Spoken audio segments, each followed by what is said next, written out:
Hello hi everyone, welcome back to my YouTube channel. ఈరోజు అసలు serial ఏం జరుగుతుంది ఏంటి అనే విషయాన్ని మనం ఈరోజు సీరియల్ చూద్దామండి. ఇంకా ఆలస్యం చేయకుండా అయితే మనం సీరియల్ చూద్దాము. అసలు ముఖ్య ఉద్దేశం ఏంటంటే, ఆల్రెడీ అంటే కావ్య అయితే డిజైన్స్ వేస్తూ ఉంటుంది. తనకైతే డిస్టర్బ్ అంటే రాజు తలుసుకుంటూ ఇంకా అంటే డిస్టర్బ్ అవుతూ ఉంటుంది. కానీ కావ్య మాత్రం ఎలాగైనా రాజు మీద విజయం సాధించాలి, కంపెనీకి సీఈఓగా ఉండేసి వాళ్ళ అత్తారింట్లో అడుగు పెట్టాలనే ఉద్దేశంతో అయితే కాన్సన్ట్రేషన్ చేస్తూ ఉంటుంది.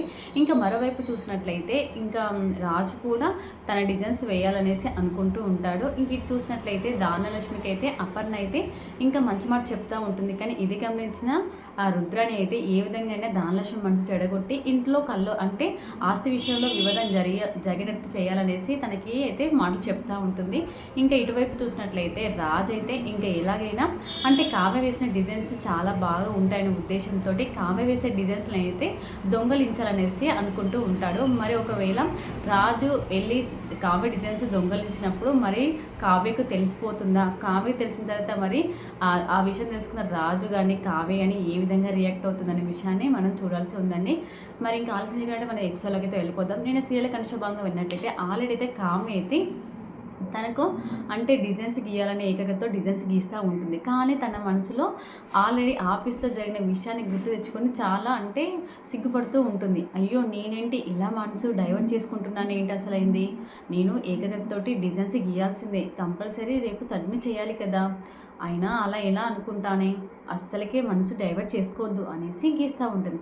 ఇంకా అప్పుడే అటువైపు ఉంచలైతే కనకం అయితే తనకి అంటే డిన్నర్ అయితే తీసుకుని వస్తుంది ప్లేట్లో. అప్పుడే ఇంకా కృష్ణమూర్తి గారు అయితే ఏదో పేపర్స్ అంటే టేప్ రిపేర్ చేస్తూ ఉంటే ఒకటి కింద పడిపోతూ ఉంటుంది. గుండు పిండి కింద పడితే ఏంటయ్యో అంత సౌండ్ చేయి, మాకు కామ్య చాలా ఇంట్రెస్ట్గా డిజైన్స్ వేస్తుంది, ఏంటి ఇంత చిన్న సౌండ్కే డిస్టర్బ్ ఎందుకు అవుతుంది? మీరు అలానే అంటారులే, మీరేమన్నా కుండల మీద డిజైన్స్ వేయడం అనుకుంటున్నారా? మట్టి కుండల మీద కామె వేసే డిజైన్లకు కోట్ల లాభం తెచ్చిపెడుతుంది. అంతేకాకుండా తను గెలిచిందంటే తన అత్తారింటి కూడా పోతుంది. అంటే కుండల మీద డిజైన్స్ వేయడం అంటే ఆషామాషి అనుకుంటున్నావా? అది కూడా డిజైన్స్ వేయడమే కదా, అక్కడి నుంచే కదా కావ్య డిజైన్స్ వేస్తూ వచ్చింది. సర్లే మీరు ఎన్ని మాటలని చెప్తారు, కానీ కావ్యకైతే మనం ఎలాంటిగా డిస్టర్బెన్స్ చేయకూడదు.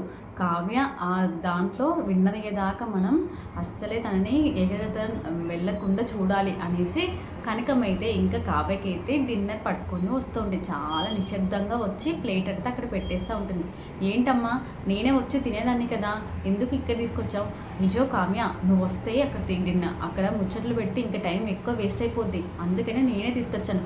అయ్యో అమ్మ చాలే నీ వెతకారం అంటే, అరే కావ్య నువ్వు కంపల్సరీ మంచి డిజైన్స్ ఇవ్వాలి కదా, నీ ఉద్దేశం అదే కదమ్మా, నేను ఎప్పుడెప్పుడు మా అత్తారింట్లో గెంటేయాలని చూస్తున్నావు కదా.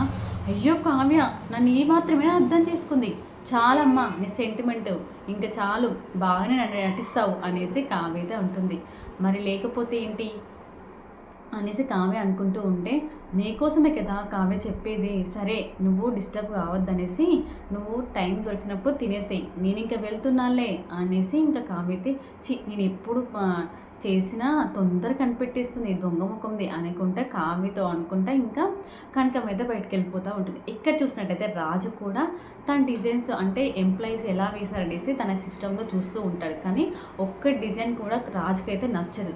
వీళ్ళంతా ఏది బాగా వేయలేదే అనేసి అనుకుంటూ ఉంటాడు. అంతలోనే రాజుకు ఇంకా రాజు కూడా ఇంకా కావ్యను ఇట్లా పట్టుకున్నది గుర్తేసుకొని చాలా అంటే మనసులో చాలా సంతోషపడుతూ ఉంటాడు. అప్పుడే ఏంటి నేను ఇలా డిస్టర్బ్ అవుతున్నాను ఏంటి, కావ్యకి గుర్తెచ్చుకోవడం ఏంటి అనేసి అనుకుంటాడు. అప్పుడే రాజుకు అంతరాత్మ వచ్చి, ఏరా మూర్ఖుడా, కనీసం నీ కలలో కూడా కళావతిని తలుచుకోవా ఏంటి, ఇప్పుడు నువ్వెందుకొచ్చావురా అనేసి అంటూ ఉంటే, కనీసం తనను ఇట్లయినా తలుచుకొని సంతోషపడదాం అనుకుంటే అలా కూడా తలుచుకొని ఇవ్వట్లే కదా, సరే నేను డిజైన్స్ రాక నేను బాధపడుతుంటే నువ్వేంటో ఇప్పుడు వచ్చావు అనేసి అంతరాత్మతో అయితే రాజుతో మాట్లాడుకుంటావు.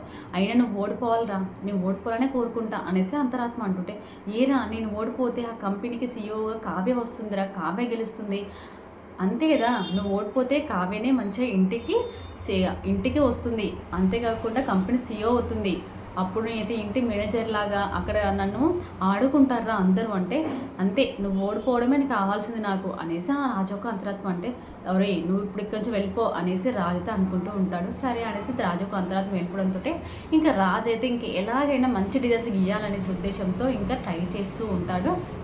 ఇక్కడ చూసినట్లయితే దానలక్ష్మి అయితే ఒంటరి కూర్చొని బాధపడుతూ ఉంటుంది. ఇంక ఇది గమనించిన అపర్ణ అయితే వచ్చేసి, ఏంటి దానలక్ష్మి ఇలా ఒంటరి కూర్చొని ఎందుకు అంత బాధపడుతున్నావు? నీ బాధ ఎంతో నాకు అర్థమైంది. అంటే నీకు అర్థమైంది కదా అక్క, మరి మళ్ళీ ఎందుకు అడుగుతున్నావు? అంటే మామయ్య గారి సమయం చెప్పాడు కదా, అందుకు అంతగా తొందరపడుతున్నావు. ఎందుకు తినకుండా నిద్రాహారాలు మానేసి అలా కళ్యాణి గురించి బాధపడతావు? నీకేంటక్క, ఇప్పుడు మామయ్య గారు అయితే రాజుకైతే ఒక పందెం పెట్టాడు. ఒకవేళ రాజు గెలిస్తేమో కంపెనీకి సీఏ అవుతాడో, ఒకవేళ నీ కోడలు గెలిస్తేమో ఇంటికి వస్తుంది. నీకు సంతోషమే కదా, నాకు అందులో వచ్చే లాభం ఏముంది అనేసి అలా మాట్లాడుతూ ఉంటే, అలా ఎందుకు అనుకుంటావు దానలక్ష్మి? ఒకవేళ రాజు కావే కలిసిపోతే ఇంటికి వచ్చిన కళ్యాణ్ అలా బయట ఉంటే ఊరుకుంటారా?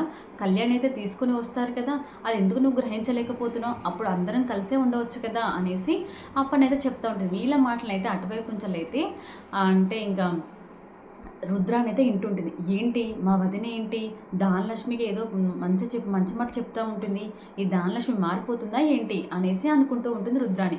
సరేలే తను వెళ్ళని తర్వాత సరే సరే ఇంకా దానలక్ష్మి నేనైతే నీకు చెప్తున్నాను, వెళ్ళి అయితే నువ్వు తిను అనేసి అప్పనైతే 4 మంచి మాటలు చెప్పేసి అయితే వెళ్ళిపోతూ ఉంటుంది. ఇంక ఇక్కడ చూసినట్లయితే రుద్రాని వెంటనే అంటే ఎప్పుడు తనదంటే దానలక్ష్మి మనసు మార్చుకునే ఉద్దేశంతో అయితే వచ్చేసి, ఏంటి మా వదిన చెప్పిందనేసి 4 మంచి మాటలు చెప్పడంతో కరిగిపోతున్నావా? నీ కొడుకు అలా బయట ఉండడం నీకు బాగుంటుందా? కళ్యాణ్ అంత కష్టపడుతూ ఉంటే అలానే ఉండిపోతాడు. నువ్వు అస్సలకి తగ్గకూడదు, కంపల్సరీ అంటే కాది ఈ ఆస్తి విషయంలో గురించి గొడవ చేయాల్సిందే. అలా అయితేనే మా నాన్నగారు కరిగిపోతాడు, లేకుంటే ఇంక ఇలానే ఉంటారు. చూడు అయినా ఇప్పుడు రాజు ఇక్కడ బాగానే ఉన్నాడు, కావ్య వాళ్ళ అమ్మ వాళ్ళ ఇంట్లో బాగానే ఉంది. అయినా వాళ్ళిద్దరిని కలపాలని మా నాన్నగారు ఎందుకు అనుకుంటున్నారు? ఇప్పుడు బాధపడుతుంది కళ్యాణి కదా ఆట నడిపి బాధపడుతుంది. అలాంటిది కళ్యాణి ముందు సమస్య పరిష్కరించకుండా వాళ్ళిద్దరిని కలపాలనేసి ఎందుకు అనుకుంటున్నారు అసలైంది అనేసి ఇంకా దానలక్ష్మికి అయితే నూరు పోస్తూ ఉంటుంది ఈ రుద్రాని. ఇంకా రుద్రాని మాట్లాడిన దానలక్ష్మి అయితే మనసునైతే పొల్యూట్ చేసుకుంటూ ఉంటుంది. ఇంకా ఎక్కడ చూసినట్లయితే రాజ్ అయితే ఆఫీస్కి వస్తాడు. వచ్చేసి ఆఫీస్లో ఉన్న ఒక ఎంప్లాయీని అయితే మూర్తిని అయితే పిలిపించుకొని డిజైన్స్ వేయమనేసి అడుగుతూ ఉంటాడు. ఇంకా చాలాసేపు రాజు అయితే ఆలోచిస్తూ ఉంటాడు. ఇంకా మూర్తి అయితే డిజైన్ వేస్తూ ఉంటాడు. సరే మూర్తి, నీకు ఒక మంచి లిరిక్ అంటే నా మనసులో ఉన్నదంతా చెప్తాను, నువ్వు దాన్ని బట్టి గీయు అనేసి అంటాడు. ఇంకా రాజు అయితే ఆ పురాతన కాలం లాంటిగా అంటే మంచి రాముడు కృష్ణుడు లాంటి సాంగ్స్ అయితే పాడుతూ ఉంటాడు, హమ్ చేస్తూ ఉంటే ఇంకా మూర్తి అయితే డిజైన్స్ గీస్తూ ఉంటారు. కానీ ఆ డిజైన్స్ మాత్రం రాజుకు నచ్చవు. ఏంటి మూర్తి ఇంకా అస్సలు బాగాలేదు అంటే, సార్ మీరు చెప్పిందే కదా నేను గీసాను అనేసి అంటే, సరే మళ్ళీ చెప్పండి సార్ మళ్ళీ గీస్తాను అనేసి మూర్తి అంటాడు.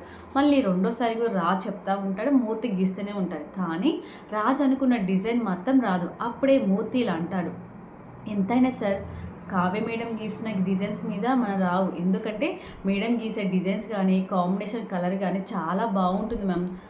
సార్ అంటే ఏంట్రా మనం గెలవాల్సింది పోయి పక్కనలో మెచ్చుకుంటున్నావేంటి అనేసి మూర్తిని అయితే సార్ పొద్దు నుంచి సాయంత్రం దాకా కూర్చోపెట్టారు సార్ అంటే, సరే సరే నువ్వు వెళ్ళు ఇంకా అనేసి మూర్తిని అయితే రాజైతే అనుకుంటూ ఉంటారు.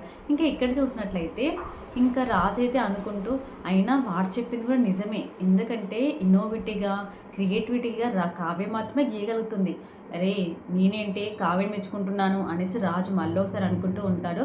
సర్లే అయినా నేను నేను కావ్య మీద గెలవాలంటే కంపెనీ సీఈఓ కావాలంటే కావ్య వేసిన డిజైన్స్ మనం దొంగతనం చేస్తే ఎలా ఉంటుంది అనేసి ఆలోచన అయితే చేస్తాడు రాజు.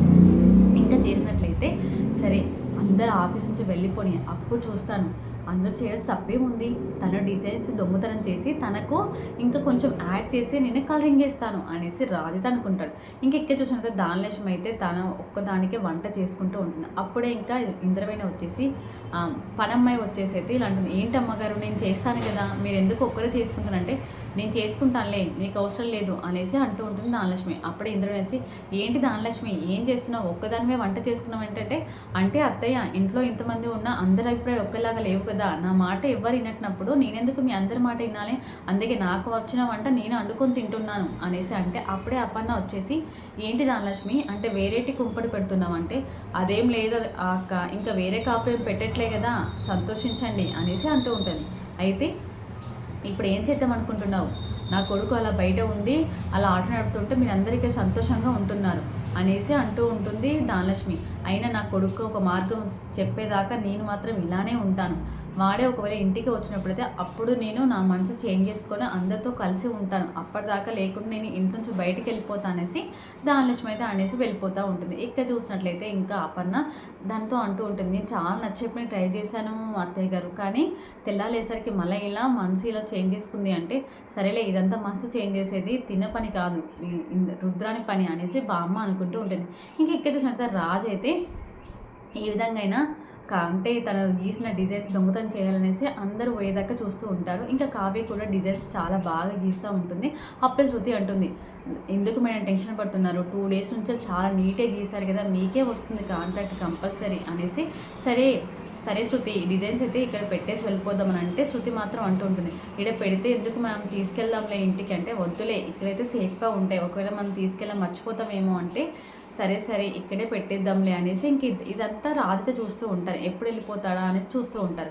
ఇంకా కావ్య ఉన్న శృతి అయితే బయటికి వచ్చేస్తూ ఉంటారు.